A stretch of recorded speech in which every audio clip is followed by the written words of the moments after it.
नाशिक महापालिकेच्या निवडणुकीत महायुतीत जागा वाटपावरून धुसफूस कायम आहे। युतीच्या चर्चा करण्याऐवजी तिन्ही पक्षांमध्ये एकमेकांवर आरोप करण्याची स्पर्धा सुरू आहे। दरम्यान नाशिकमधील युतीसाठी आता गिरीश महाजनांनी पुढाकार घेतला। गिरीश महाजन लवकरच युतीसाठी मित्रपक्षांसोबत चर्चा करणार आहेत।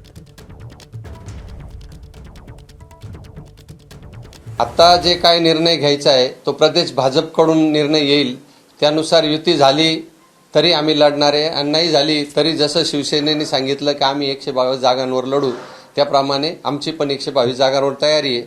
तथापि भारतीय जनता पार्टीच्या प्रदेश नेतृत्वाकडून जो निर्णय होईल तो आम्ही मान्य करू। भारतीय जनता पार्टीकडे शिवसेनेने 45 जागांचा प्रस्ताव दिलाय आणि राष्ट्रवादी काँग्रेसचा सुरुवातीला प्रस्ताव 30 जागांचा आलेला होता।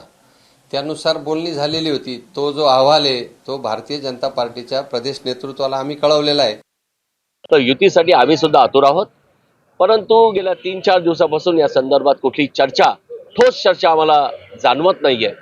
आणि खरं तर नाशिक शहर हे युतीचा बालेकिल्ला आहे आणि मला असं वाटतं की भारतीय जनता पार्टीनं आम्ही तर वाट बघतोय की कधी ते निरोप देतात। मला समजत नाही की चर्चा थांबली आहे का थांबवली आहे, कारण माननीय देवेंद्रजी फडणवीस, माननीय एकनाथ शिंदे साहेब यांची इच्छा युती झाली पाहिजे आणि त्यांची इच्छा युती व्हावी असं असेल तर खालचे पदाधिकारी युती का करत नाही मला असं